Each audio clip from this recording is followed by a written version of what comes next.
In this video, I'm going to be doing an unboxing and spray test of the GSI Krios PS771. Let's get into it right now. Okay, so the Mr. Airbrush GSI Krios PS771 by Mr. Hobby. And also, just to disclose, Spray Gunner have kindly sent this out to me for the purpose of this video.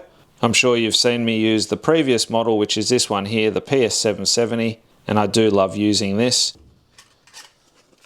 Taking it out of the carton, some instructions and a few more just quick instructions on how to utilize your airbrush. Obviously, if you're watching this channel, you don't need to worry about that. You can just watch a heap of our videos. This is the box, the airbrush. Looks very nice. Feels great. Good weight in it. Comes with this connector which will hook up to this hose that they give you. I probably wouldn't bother using this particular hose, but if you've got a compressor already or a fitting that will fit this, well then go right ahead. So it comes with the little rubber protector cap. I do love these. They're always handy to just pop back on your airbrush, as well as the crown air cap and a nice fine needle. 0.18mm needle nozzle setup on this one. So this brush also has a MAC valve, which is a micro air control valve, and you wind that in and out to increase or decrease the pressure within the front of your airbrush. It doesn't alter the pressure from your compressor, it just alters it within this front section here. And that can be really handy because you can really over thin your paint and then wind this MAC valve in. You'll be able to do some really fine detail. Everything else looks pretty similar. Cutaway handle. So you can see the airbrush also has this adjustment dial on the rear with some numbers on it, which then stops the trigger from going all the way back. So if I wind it in, you'll see now the trigger won't go all the way back. Wind it in further and it stops there. You can use this if you're covering a certain area and you want to make sure that you always hit that same spot and have that amount of paint coming out. And by looking at the actual number, you can get an idea of where that dial needs to sit. You can see they've now got the nice polished finish as opposed to the previous model. The trigger is a rounded trigger. So you can get this airbrush for $225 US, which is around 320 Australian dollars. I'll pop some links in the description below so you can go check that out. Because I've never used this paint, I'm going to run with a 1-to-1 mix, so just equal parts of paint and reducer, and I'll see how that performs. If I need to thin it more, I can always come back and do so. Now I'm just doing this by eye.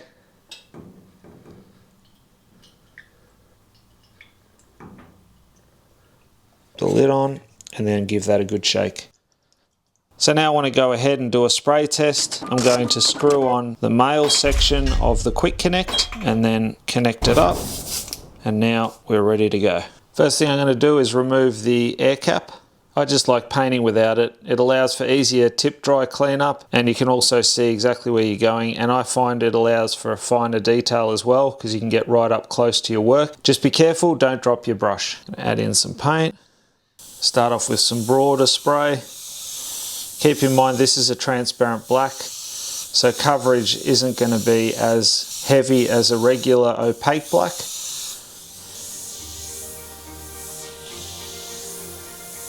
Super smooth on the trigger.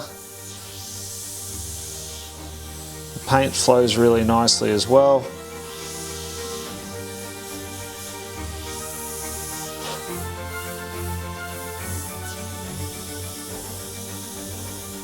Now go ahead and we'll do some fine detail with this, so some dots.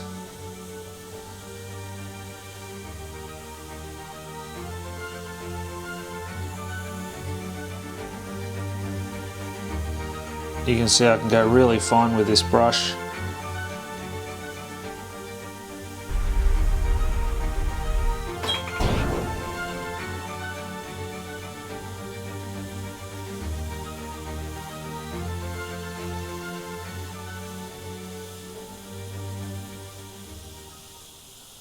Pulled back a bit too much, so I got a little bit of spray coming off the side there.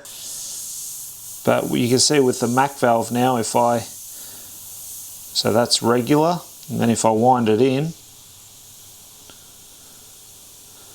it's going to struggle a little bit because it's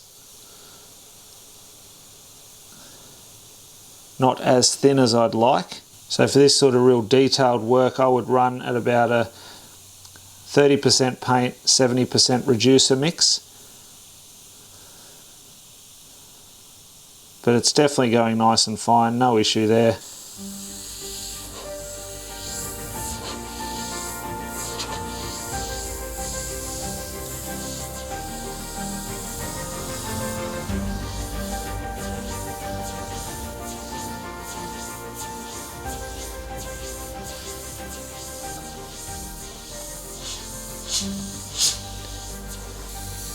All in all, it's just a really nice, comfortable airbrush to use with a super smooth trigger.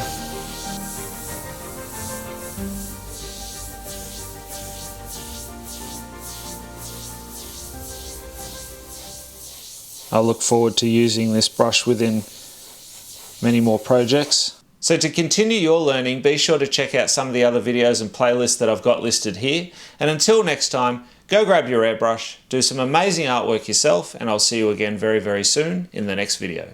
Thanks for watching. Bye for now.